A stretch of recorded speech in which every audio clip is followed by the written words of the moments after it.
Sony just flipped the script and nobody saw this coming. The Xperia VIII isn't just a new phone. It might be the boldest thing Sony has ever made. New chip, new camera, new design. But is it worth nearly €2,000? Let's break it down fast. First, the design change that broke the internet. That iconic vertical camera strip Sony's been rocking for years, gone. Replaced by a square camera module. And this isn't just an aesthetic flex. That new module is housing a completely rethought camera system underneath. The shape follows the function. The front stays Sony classic, no punch hole, selfie cam tucked in the top bezel. It's a stubborn move in 2026, but it keeps your display completely clean. Sony calls it their no distractions philosophy. Love it or hate it, they're committing hard. This is a phone built for people who actually use what they buy. Now the camera, this is where it gets seriously interesting. Sony is finally done playing it safe with just pro branding. Rumored inside, a telephoto sensor up to 1/2 inch.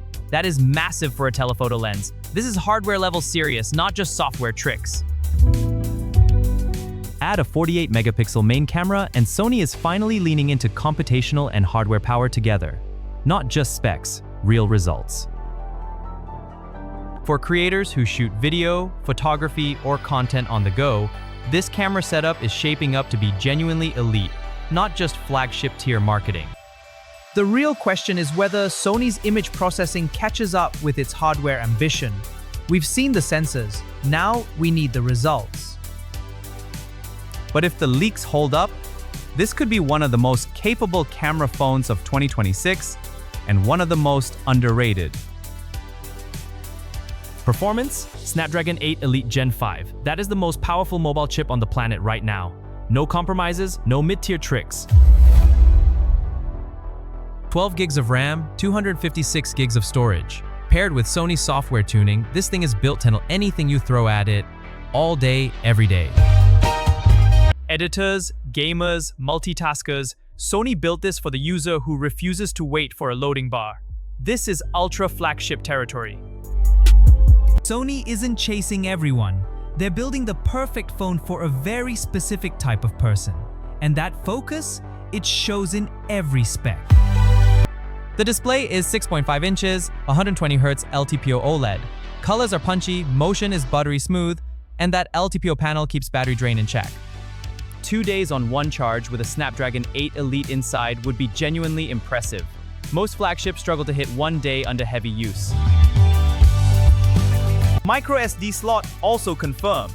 In a world where Apple, Samsung, and Google have all killed both of these features, Sony is doubling down hard. Sony's power management software has always been underrated. This might finally be the year they turn battery life into a proper selling point. For audiophiles and creators who shoot huge files, these two features alone make the Xperia VIII worth serious consideration. Legacy done right. Now the part that's going to cause arguments. Early listings are showing around that on €868 in Germany, £1,728 in the UK. Battery jumps to 5,000 mAh with 45-watt charging. Sony is even claiming 2-day battery life. If that holds, this is a big deal. And now, the features that make Sony fans absolutely loyal. The 3.55mm headphone jack is back, again, because Sony refuses to kill it. That pushes it firmly into ultra-premium territory. You're paying more than a Samsung S25 Ultra or a Pixel 9 Pro. It had better deliver. Here's the honest truth. Sony isn't selling this to everyone. This is a professional tool for a niche audience, and the price reflects that positioning.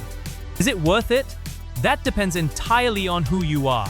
If you need the jack, the SD card, and the camera firepower, nothing else comes close. The Xperia VIII is Sony refining its identity, not chasing trends. New camera, new chip, same stubborn commitment to the features everyone else abandoned.